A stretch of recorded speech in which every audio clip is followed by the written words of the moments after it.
Welcome to the Warrior Way, the Woodhaven-Brownstown School District podcast, where we talk about all things WBSD. My name is Mark Greathead, the Superintendent of the Woodhaven-Brownstown Schools, and I'll be your host as we celebrate where we've been, what we're doing, and where we're going. Today, we're diving into a topic that is at the heart of every child's education, and that's reading. As parents, we all want to help our kids become strong, confident readers, but sometimes we're unsure how to support them beyond what they learn in school. Joining me today is Kathy Gray, our district's literacy coach, as well as Christy Schultz, third grade teacher at Wegienka Elementary School, to share some practical, easy to implement reading tips for parents. Thank you both, Mrs. Gray and Mrs. Schultz, for being here. Thank you, Mr. Greathead. I am always excited to chat about ways parents can make reading fun and weave it into their child's everyday life. I'm excited to talk about some ideas for parents for older elementary school students as well as younger students. Let's start with something parents might not immediately connect to reading, and that's oral language development. Why is this so important? That's a great question. Research shows that strong speaking and listening skills are very closely linked to future reading success. So when kids engage in conversation, they're actually building vocabulary, comprehension, and critical thinking skills. And these are all essential for reading. That makes sense. So how can parents encourage these skills? It's easier than you think. Just talk to your child about anything and everything. Ask them how their day was. Tell them stories from your childhood. Discuss the shows that they watch, or even describe what you're doing while cooking dinner. And for young kids, rhyming songs, poems, and silly games are great. And here's the key. These don't have to be sit-down structured moments. You can have these conversations in the car, or at the grocery store, or while you're tucking them into bed. Parents often wonder how to make reading a priority at home. What are some simple ways to do that?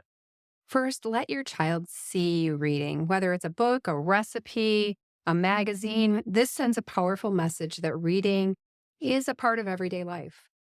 Second, read with them. When I first went to a Michigan Reading Association conference, Mary Bigler had a speech on how we should read to our students until they leave our house.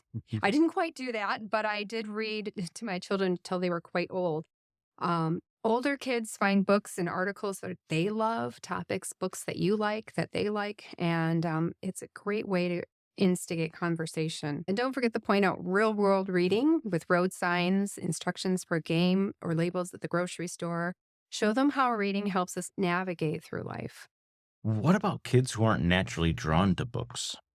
So this can be a challenge. You need to try to make reading fun and interactive. So here's a few ideas. Maybe leave them notes on their pillow or in their lunchbox or on the bathroom mirror. You could label the items in their room so they can associate words with objects. You could turn the closed captioning on when you're watching TV. This will help them with word recognition. You can encourage them to read to younger siblings or a pet or even a stuffed animal. And make tablet time educational by incorporating audiobooks or word games. Try to keep books accessible to them. Visit the library, swap books with friends, or find free online resources. And don't forget to bring books along for car rides or waiting rooms. A book in their hands beats boredom every time. Okay, so they're reading, but how can parents help kids understand and connect with what they read? When we ask open-ended questions instead of just saying, did you like the book? Try questions like, who's your favorite character and why? What would you do if you were that character? Would you be friends with that character? How does this story remind you of something in your life? What do you think will happen next? Prediction questions are great conversation starters. These conversations build comprehension and critical thinking while also boosting a child's confidence in expressing their thoughts. Every child learns differently. How can parents support kids who might struggle with reading? That is such an important point. Not all kids learn to read the same way or at the same pace, and that's okay. My own son is dyslexic. Some children just need a different approach, more hands-on activities, audiobooks, or sometimes extra support from their teacher. The best things parents can do is advocate for their child and work closely with their teacher. You should always encourage your child and remind them that learning to read is a journey And always, always celebrate their progress, even the small steps.